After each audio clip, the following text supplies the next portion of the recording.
Well, hello everybody, welcome back to the channel. Sorry, I'm just don't have my tripod at the moment, so I'm filming it this way. But here I'm just going to review another M. Night Shyamalan film, Lady in the Water. Now this one had really mixed reviews. This was sort of coming out at around a time when his reputation was sort of starting to dwindle as far as the reception for some other films he had done went. And some people just really shred this movie to pieces. Like, some people just fucking hate this movie. And other people, there are some people out there that actually really quite enjoy it. And some people just think it's hard. It's a very mixed reviewed movie. But what I will say is I find this movie really interesting. I don't even know what to think of it, really. It's just, it's a strange movie, a strange story, and it's really interesting. It has some interesting lore to it. It has a good point to it. Like, it definitely has a really good message to it. I actually enjoy the characters, and I really liked Paul Giamatti's performance in this. It was a really good performance, and a lot of people shredded this down too, but I liked M. Night Shyamalan's character that he played in it, and I like his character, and I thought his acting performance was actually really well done, actually. And again, Bryce Dallas Howard did a good job as Story, and basically, I think because this is actually based off of a bedtime story that Shyamalan actually wrote himself. And I can see that, because it looks to me, it looks to me like it was like a picture book, like a bedtime story. Well, it is. It's declared in the movie. It's a bedtime story. But if you read those picture books that are, like bedtime stories and stuff like that, they're kind of these out there stories with some points to them, with some authentic points to them, and some lore behind them, but they're rounded up really quickly, and they're done in a way that wouldn't traditionally be done in a movie, a show, or a song, or any other art form, even a longer novel, pretty much any other art form but those sorts of books. But this is actually a really well done transformation, I think, from a story like that on the page to the screen.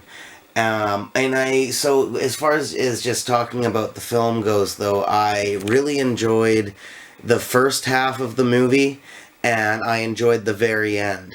It was the last half, just before the ending, that I started to kind of get confused as of what exactly was going on, and when things started to get quite jumbled up for me, and that's really when things, in my opinion, started to get kind of stupid.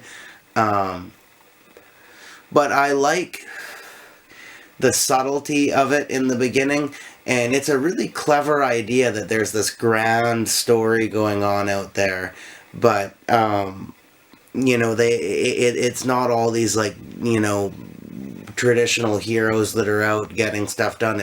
They found a really clever way of making just these everyday, quirky, kind of strange people living in these communities all over the place, really, and showing how they could become part of this ultimate story, this grand thing that's just, going on out there in the grand world and in the universe somewhere. I think the movie did a really good job conveying that.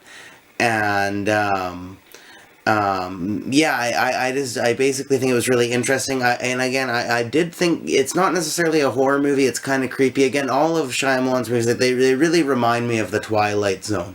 That is what I like about his movies, the ones that I like and that I think are good anyways. They remind me of The Twilight Zone. And The Twilight Zone can be really fucking scary.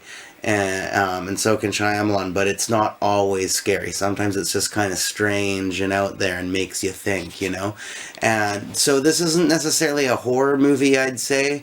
It's more just something to get you thinking. But I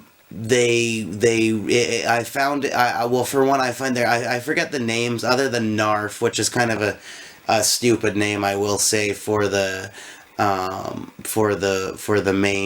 Bryce Dallas Howard's character Story. that's the mystical being, the name of the mystical being that she is, a narf, which I will say is kind of stupid. That's actually a term for meaningless random word. Actually, it legitimately is. The word narf is something to be said about, is referring to something that's meaningless and random.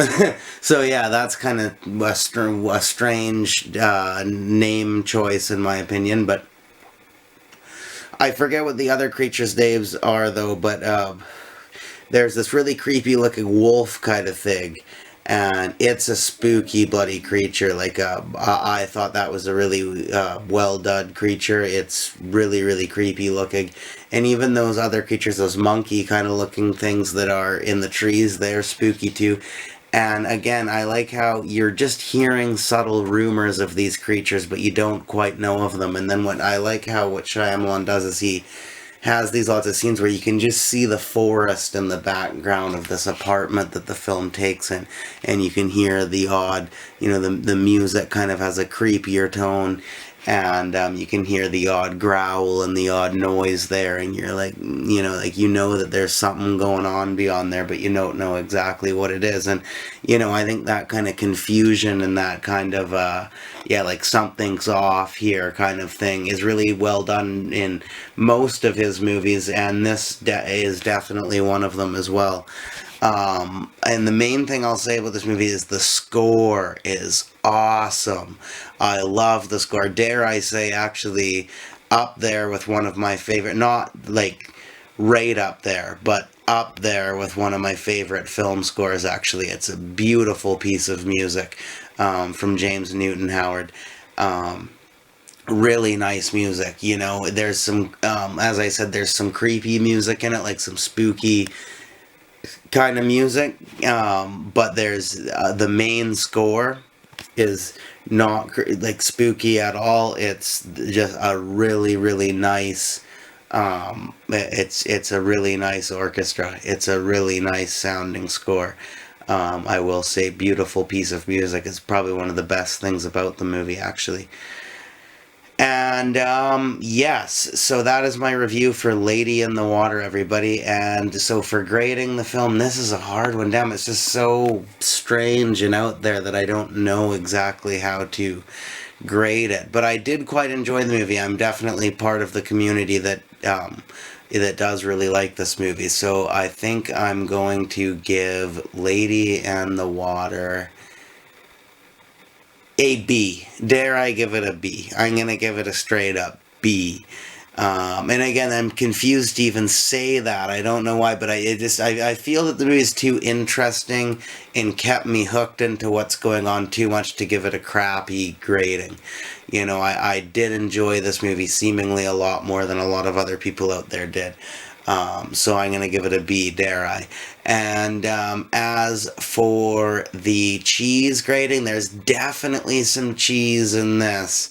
There's definitely some cheese in this. But again, I have no idea what it is. I think this is going to be another mystery cheese.